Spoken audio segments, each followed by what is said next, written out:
The decision of Parliament Secretariat General Secretary Bharatraj Gautam to invalidate the impeachment motion against the suspended Chief Justice Cholendra Shamsher Rana has created quite a few ripples in the country's judicial and political arena. The political parties are divided on suspended Chief Justice Rana's effort to return to court a week before his mandatory retirement, as the leading party of the ruling coalition, Nepali Congress, has alleged the move as a conspiracy ploy, while the main opposition, CPN-UML, has defended it, and General Secretary Gautam has called it a normal procedure. Good morning, I'm Abheudaya Shrestha, and these are the headlines of the hour. Political parties divided on the annulment of the impeachment motion against suspended Chief Justice Rana. Legal practitioners continue their protest. Hearing of the writ slated for today. Interest groups actively creating hurdles for the formation of new laws against money laundering. Existing laws remain ignored. Risks of breaking international financial relations intensify. Iran announces its first publicly known execution of a person convicted waging war against God amid nationwide protests sparked by the death of Asa Amini. And quarterfinal matches of Qatar World Cup kick off from tonight. Five-time champions Brazil up against Croatia, Argentina to face the Netherlands. Political parties are divided on suspended Chief Justice Cholendra Shamsher Rana's effort to return to court a week before his mandatory retirement. While CPN-UML has termed the annulment of the impeachment motion issued by Parliament General Secretary Bharatraj Gautam to Rana a normal procedure, the move has been alleged as a conspiracy ploy by Nepali Congress. With the hearing on the writ against the annulment issued by Gautam slated for today at the Supreme Court, interest has intensified regarding Gautam's answers to the Apex Court and the coming moves of Rana. The annulment of the impeachment issued by the Parliament Secretariat has been defended by CPN-UML. Leaders of the party have claimed that the impeachment had become ineffective as the term of the previous parliament had ended and a new parliament was elected. However, the largest force of the ruling coalition has said that the impeachment motion against Rana remained intact. The party has further claimed that the officials of the Parliament Secretariat did not have any authority or jurisdiction to issue a decision on the impeachment motion. While political parties are in favor and against of the invalidation of the impeachment, sources have said that efforts have been made to free Rana from the allegations on the basis of political interference. However, the situation has changed following the protest of the Nepal Bar Association and the Supreme Court's full court questioning of the General Secretary of the Parliament Secretariat. Law practitioners have demanded action against General Secretary Gautam. The next steps on the impeachment motion against Rana will be decided by today's hearing on the writ against the annulment, protests of the Nepal Bar Association, response of the Parliament Secretariat, and the court verdict. Rana has been residing at his government residence even after his security arrangements were removed since the impeachment was filed against him on 13th of February earlier this year. His term is set to conclude on Tuesday. In our Public Voice segment, we had asked people in several provinces regarding ways to keep the court free from controversies. Let's take a look at what they had to say.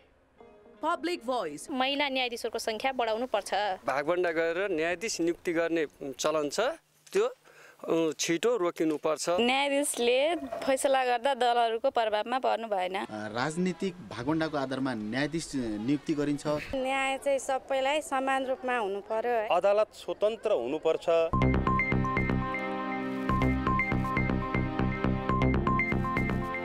Political parties with national identity have begun their homework after the Election Commission provided them 3 days to finalize the list of parliamentarians from the proportionate category. Rashtriya Janmat Party, which contested in the parliamentary elections for the first time, won in the direct category and was recognized with national identity from the proportionate election, has concluded the list of proportionate parliamentarians from its Central Committee meeting. The Central Committee meeting of the party held yesterday in Koteshwar, Kathmandu, delved into the 5 proportionate members and whether or not the party would participate in the government. Rashtriya Swatantra Party has also called a meeting for tomorrow to decide its proportionate members. Members and cadres of Rashtriya Swatantra Party have alerted the party to use the list previously sent to the Election Commission and prioritize capable members while choosing proportionate parliamentarians. Rashtriya Swatantra Party has earned 13 proportionate parliamentarians. Meanwhile, the meeting of the officials of CPN-UML is slated for today, while that of Nepali Congress is scheduled for tomorrow. Medicines are significant in curing illnesses and saving lives. However, even some of the prescription drugs could be substandard. In the absence of adequate government monitoring and testing, consumers are compelled to use low-quality medicines. Around 18,500 domestic and international brands of drugs are registered in Nepal. However, only around 1,000 of them undergo laboratory tests in Nepal each year, of which around 10% are found to be substandard. Either the medicines do not contain all ingredients in quantity or they are ineffective in the human body. The Department of Drug Administration instructs withdrawal of such drugs from the market. While some of such drugs are withdrawn, others are used by the consumers. According to the department, the scope of monitoring and testing of the drugs has been poor, as the same human resources have been working since its establishment.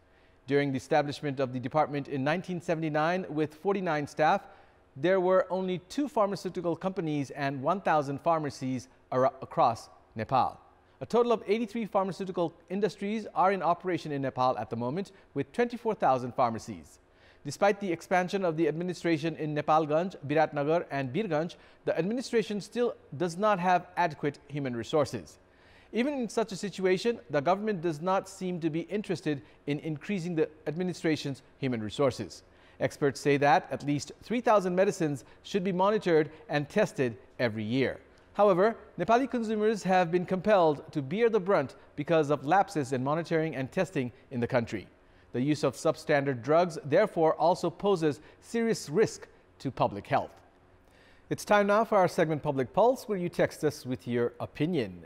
Public Pulse. Here's the question. What should be done to ensure the quality standards of medical drugs?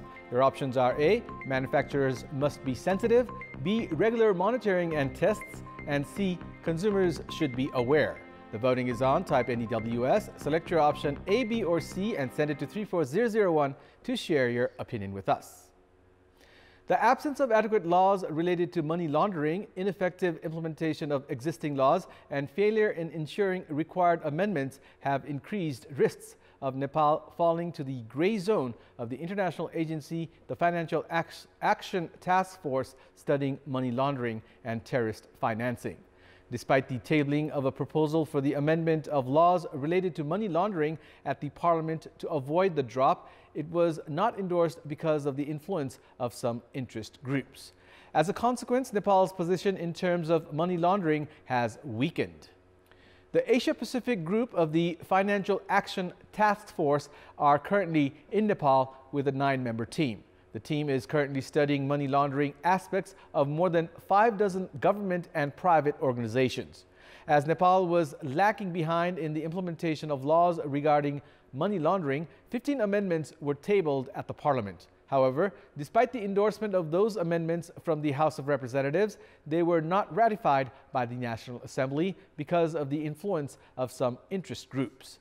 Nepal's financial relationship with other nations will be broken if it falls to the gray zone of the Financial Action Task Force. Additional terms will come into effect while opening the letter of credit, while Nepali ATM cards will not operate in other countries, and the Nepali passport will further lose its already degrading value.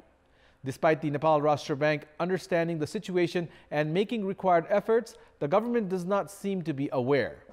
Analysts are of the opinion that the laws must be amended at the earliest, even through an ordinance. However, former Law Minister Gautam Bandi has claimed that an ordinance was introduced during his time in the Council of Ministers, which was then blocked because of the influence of interest groups.